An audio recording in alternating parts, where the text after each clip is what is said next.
सभी यहाँ उपस्थित गठबंधन के इंडिया गठबंधन के सम्मानित नेतागण, प्रदेश अध्यक्ष, प्रतिनिधिगण, मैं सबका स्वागत करता हूँ।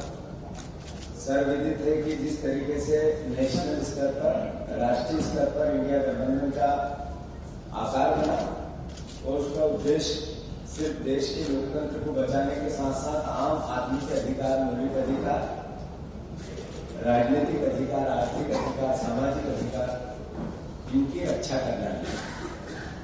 महत्वपूर्ण इस अवसर पर यह कहना कि जब हम लोकतंत्र की रक्षा की बात करते हैं तो स्वाभाविक रूप से मीडिया के फ्रीडम की बात करते हैं, संवाद के अधिकार की बात करते हैं, अपनी बात को, अपने संवाद को, अपनी आवाज को स्वतंत्रता से कोई भी व्यक्ति, संस्था, व्यवस्था कह सके।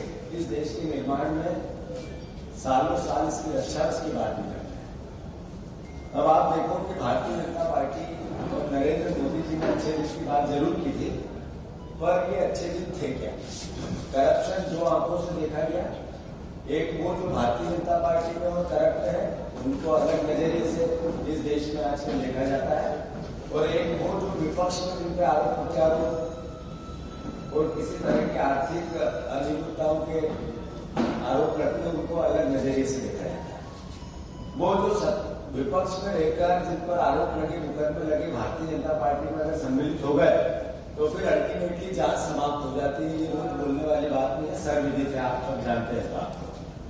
नेचुरल स्वाभाविक है। पूर्व में कहा गया कि अरविंद केजरीवाल या झारखंड के हमारे सोरेन जी जो मुख्यमंत्री हैं, मुख्यमंत्री रहते हुए जिस तरीके का व्यवहार किया, ये लोकतंत्र की रक्षा और लोकतंत्र की सुरक्षा इस तरह का विचार कर ही नहीं सकता। ये डिक्टेटरशिप की ओर आपको अग्रसर कर सकता है, देश को अग्रसर कर सकता है।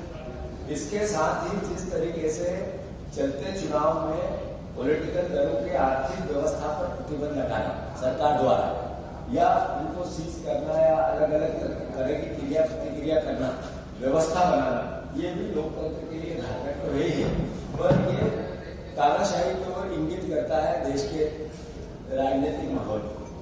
मैं फिर से जो राष्ट्रीय स्तर पर संयुक्त रूप से प्रयास होकर जो बयान जारी किए गए, उसी रूप में हमारी पूरी आज की भावना की, कार्यशैली की, आगे की कार्य व्यवस्था की और आने वाली दिनों में हमारी कार्य प्रणाली की, वो सब हमने आज चर्चाएं की है सारे राजनीतिक दलों में मध्य प्रदेश के संदर्भ में। और मैं मानता हूं कि एकजुटता से हम इंडिया गठबंधन के सारे प्रत्याशियों को जिताएंगे। जो कल घटित हुई घटना खजुराहो में, ये एक मैसेज है कि इस देश में मर्यादा क्या होती है, राजनीतिक मर्यादा क्या होती है। अब इसकी बात करना भी उचित नहीं बचा इसका।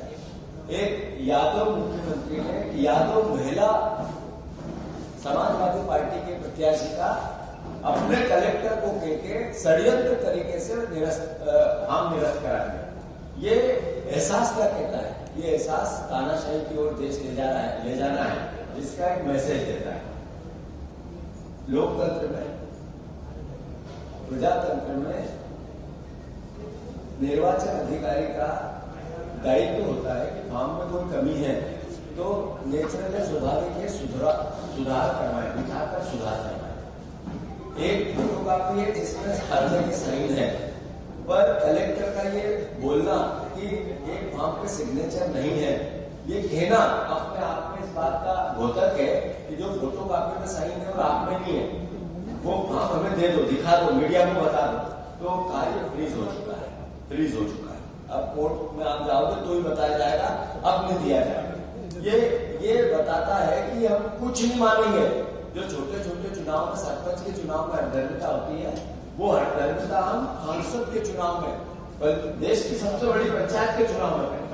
मतलब जो सोच विचार इनके राजनीतिक मातृत्व, राजनीतिक सामाजिक संगठन का है, अब वो उसको मूर्त रूप देने लगे हैं। हम इसकी निंदा करते हैं और प्रदेश की जनता को आग्रह करते हैं, प्रार्थना करते हैं कि आपके वोट की ताकत को बचाना है, राजनीतिक मर्यादा को बचाना है, तो फिर भारतीय जनता पार्टी को आपको हराना ही पड़ेगा। रही बात भारतीय जनता पार्टी की, मध्य प्रदेश के संदर्भ में बीजेपी ने 2023 के चुनाव में कुछ बातें कही थी। ये एक तरह से हमारा आरोप पत्र है मध्य प्रदेश के संदर्भ में। आप बताएं, मुख्यमंत्री जी, भारतीय जनता पार्टी, उनका प्रदेश अध्यक्ष रोज भाषण करते हैं और चुनाव को जीतने के दावे किए जाते हैं। ये चुनाव को जीतने के दावे करने से पहले लाडली बहनों को आपने 3,000 का वचन दिया था, पूरा क्यों नहीं हुआ?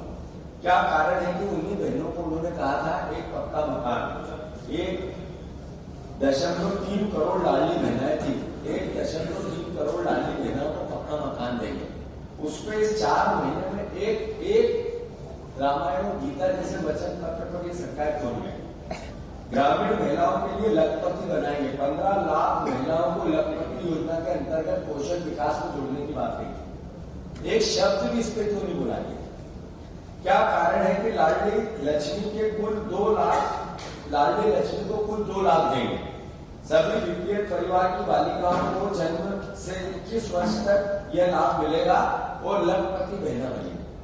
उस योजना का क्या होगा? 450 का सिलेंडर देंगे उज्ज्वला योजना के अंतर्गत आने वाली बहनों को, वो योजना चालू क्यों नहीं? जैसा मैंने कहा, केजी से पीजी तक बीजेपी के घोषणा पत्र की बातें हैं, ये कोई मेरे मन की नहीं है। केजी से पीजी तक अब महिलाओं को मुफ्त शिक्षा मिलेगी, उस पर सरकार एक कदम भी आगे क्यों नहीं बढ़ी? जैसे किसानों को भाजपा ने कहा था कि हम 2700 रुपए गेहूं का दाम देंगे, 3100 धान का दाम देंगे और 12,000 रुपए वित्तीय सहायता मध्य प्रदेश की अब सरकार करेगी। देश की सरकार तो लोग देगी, वो देगी, मध्य प्रदेश की सरकार देगी।